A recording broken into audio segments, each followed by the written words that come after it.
যা গরম পড়ছে তাই আমরা সবাই মিলে চলে গেলাম ওয়াটার পার্কে। বাড়ির থেকে বেরোয় তারপরে বাস স্ট্যান্ডের কাছে চলে আসলাম বাস ওঠার জন্য। তারপরে প্রত্যেকবারের মতো আমার ওই গাজল পার করবার পারলাম না, আমার বমি লাগা স্টার্ট।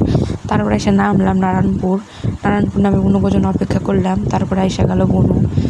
এখানে আমরা বনু আসার পর আমরা ঢুকে গেলাম পার্কের মধ্যে। গুটি গুটি পায়ে ঢোকার পর চারদিকের প্রকৃতি দেখতে দেখতে পৌঁছে গেলাম কাউন্টারের কাছে। কাউন্টারে সুরি মা দেখি টিকিটের দাম 400 টাকা। অবশ্য আগে দাম আরও বেশি ছিল। তারপরে আমরা নিয়ে নিবো একটা লকার, যে জামা কাপড় রাখুন রাখবো, জামা কাপড় চেঞ্জ করুন রাখবো।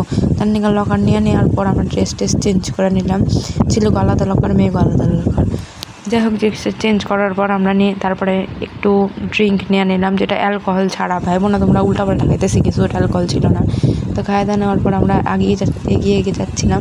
আর এটা সব থেকে বড় স্লিপার, যেখানে আমি উঠতে খুব ভয় পাচ্ছি। যাই হোক, তাও আমরা দুজন মিলে উঠলাম।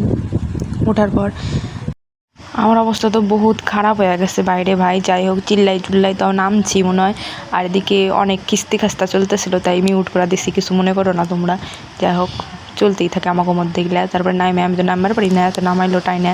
তারপর আমরা খাওয়ার জন্য চলে আসলাম মশাল দেখি, এখানে অন্নপূর্ণা ধাবায়। তো এখানে খাওয়ার দাওয়ার দেখো রাজশাহী ভোজ। তা খাওয়া আমরা বাড়ির পথে রওনা দিলাম। টাটা।